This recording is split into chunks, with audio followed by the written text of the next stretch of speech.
আপনি যদি এখানে শুনেন, দাঁড়ান, আপনি যদি সাংবাদিক না, আপনি যদি এখানে প্রমাণ করতে পারেন আপনার জুতো আমার গাল, 100% গ্যারান্টি। যান। সবাইকে আসসালামু আলাইকুম। আপনারা জানেন যে ব্রুপের যে লায়লা, অর্থাৎ প্রিন্স মামুনের বউ যে লায়লা, লায়লা আমার বোন, আমি তার ভাই। সে তো এখন টোকাই থেকে আজকে সে ঢাকা শহরে ভালো একটা অবস্থানে সে চলে আসছে। প্রিন্স মামুন টোকাই, অবশ্যই টোকাই, কারণ যে ছেলে আপনার কি বলে বস্তিতে থাকতে পারে আর বস্তির ছেলে টোকাই, এটাই স্বাভাবিক। এটা বলাটা আমার কোনো ভুল না। তো বস্তি থেকে একটা ছেলেকে আমার বোন লায়লা দয়া করে তাকে ভালো মানুষ হিসাবে গড়ে তুলতে চাইছিল, কিন্তু আসলে রাস্তার মানুষ যে কখনো মানুষ, এটা কেমন কথা ভাই? আপনারা উল্টাপাল্টা প্রশ্ন করলে আমি আনসার কিভাবে? উল্টাপাল্টা প্রশ্ন করছেন না, সন্তান হিসেবে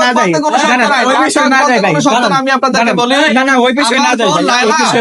আমার বোন লায়লা আপনার সেলুন দোকান দিয়ে দিয়েছে তাকে 22 লাখ টাকা দিয়ে, তাকে গাড়ি কিনে দিছে ভাই। ওই বিষয়ে জানেন না তো ভাই। করাইল বস্তি থেকে এখন বসুন্ধরাতে থাকার মতন তাকে অবস্থান করে দিছে। এগুলো অস্বীকার করার আমরা বরবাদ নেই, আমি আপনাকে লিখিত ভাবে এগুলো দেখাবো আপনাকে, অবশ্যই ছিল। করাইল বস্তিতে ছিল, যে রুমে ছিল, যে বাসায় ছিল, আমি আপনাদের সাংবাদিক ভাইরা যারা আছেন আমি আপনাদেরকে ওখানে নিয়ে যাবো। মামুন যে প্লাটে ছিল আমি আপনাদেরকে ওই প্লাটটা দেখাবো, করাইল বস্তিতে যেখানে যে বস্তিতে যে রুমে সে ছিল। আচ্ছা, আমার বোন তাকে ভালোবাসছে, তাকে ভাল লাগছে। প্রেম ভালোবাসা কখনো টাকা পয়সা ধনী গরিব মারে না, এটা হলো সত্যটা। আমাকে দর্শক গালাগালি করে, দর্শক খারাপ বলে, এখানে আমার কিছু যায় আসে না, সত্যটা আমি তুলে ধরতে চাচ্ছি। আমার বোন সরল ভাবে তাকে ভালোবাসে, তাকে বিয়ে করছে, তার সাথে সংসার করছে। আচ্ছা, সে ধীরে ধীরে এই ভালোবাসা দেখাইয়া সে তার মতো করে আমার বোন থেকে টাকা হাতায় নিছে। আজকে ঢাকা শহরে সেলুন কাবির নামাটা আমার কাছে আছে, যে কাজী অফিস বিয়া পড়াইছে। এটা মিথ্যা কথা ভাই, এটা এগুলো না হলে সে সংসার করে কিভাবে? একটা ছেলে 7-8 বছর সংসার করছে, আপনি বলতেছেন কাবির নামা ছাড়া? তাহলে এই যে কি বলে থাইল্যান্ড, সিঙ্গাপুর, মালয়েশিয়া, মালদ্বীপ থেকে শুরু করে বিভিন্ন দেশে মামুনকে নিয়ে আমার বোন লায়লা ঘুরছে, অস্বীকার করার কোনো জো নাই। তারপর তাকে যে আমার বোনের যে বাড়ি আছে, বাড়িতে সে বছরের পর বছর কাটাইছে। স্বামী স্ত্রী হিসাবে সারা দেশের মানুষ, সারা পৃথিবীর মানুষ চিনে। এখন যদি মামুন সারার পরে যদি অস্বীকার করে, কি করার আছে আপনারা একটু আমাদেরকে বলেন। আমার বোন কি করবে, কিংবা আমি ভাই হয়ে কি করব? অফকোর্স ছিল, আমি আপনাকে দেখাবো। আপনারা দেখতে চাচ্ছেন ক্যামেরা, আপনারা যারা আছেন সাংবাদিক ভাইয়ের, আমি আপনাদেরকে ভাই হয়ে বলছি লায়লার, আমি সেটা আপনাদেরকে দেখাবো। ভাই আসলে ভাই হয়, এখানে খালতো ভাই মামতো ভাই বলে কোনো লাভ নেই। আমি লায়লার ভাই, এটাই আমি আপনাদেরকে বলবো।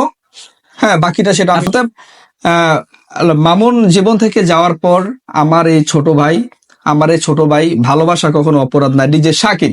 ডিজে শাকিল আসছিল আসলে লায়লাকে প্রেমের প্রস্তাব দেওয়ার জন্য, ভালোবাসার জন্য, কিন্তু আমার বোন আসলে তাকে পছন্দ করে না, কিংবা আমার বোন তাকে গ্রহণ করে না। ঠিক আছে, তো সেই সুবাদে সেই ইয়েটা নিয়েই আসলে ডিজে শাকিল ভাইরাল, সারা বাংলাদেশের মানুষ ডিজে শাকিলকে চিনে। হ্যাঁ, লায়লাকে ভালোবাসার গান করে সে মিডিয়ারে আসছে ডিজে শাকিল হিসেবে।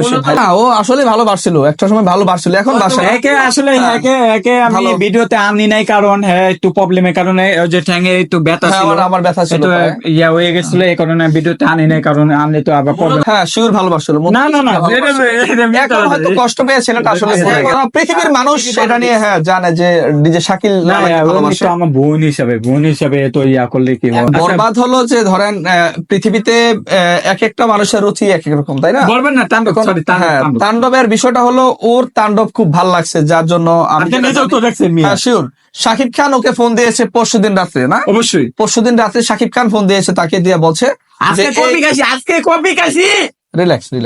আজকাল যমুনা ফিউচার পার্কে আমি নিজে কপি খাইছি, উনি ছবি উঠেছে আমাকে, আমার শাকিব খানের সাথে, আমি কপি খাইছি, ভিডিও তো দেখাইছি আপনাদের। আচ্ছা নগদ। এখন এই বরবাদ যে 2 হবে, এই 2 এর শাকিব খানের ছোট ভাই হিসেবে দেখতে চাই। এবার দর্শকদেরকে একটু বলতে চাচ্ছি যে আপনারা এই শাকিল ফ্রেন্ড যারা আছেন, শাকিল ভক্ত যারা আছেন, তারা সিনেমাতে গিয়ে ছবিটা দেখবেন।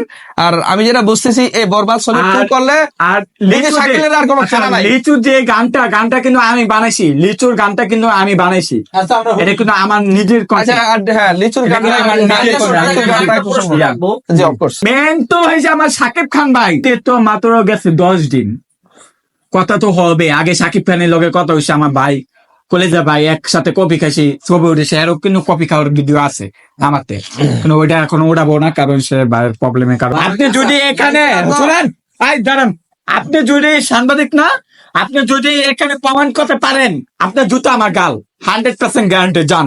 আপনার কাছে আমার চ্যালেঞ্জ করলো না সাংবাদিক যে আমার সাথে যে টক্কর দিল আপনি প্রমাণ করেন যে আমার সাথে বারে গেছিল। আচ্ছা ভিডিও সাকিব খান কোনোদিনও ইয়া খাই নাই, গাঞ্জা খাই নাই, মদ খাই নাই। বারে আপনি যে বারের কথা বললেন, বারে কারা যায়? বারা যায় মতেরা, মদ খোর, গাঁজা খোর। গাঁজা কি বলছেন আপনি? কোথায় বারের কথা? এই শোনো। ফালতু কথা বলবেন না। সাকিব খান গাঁজা আপনারা খায় না না। করেন, আচ্ছা, ফালতু কথা না আপনি করেন। রাগ উঠেন না, এটা রাগ করেন আপনি রাগ না। উঠেন না ভাই।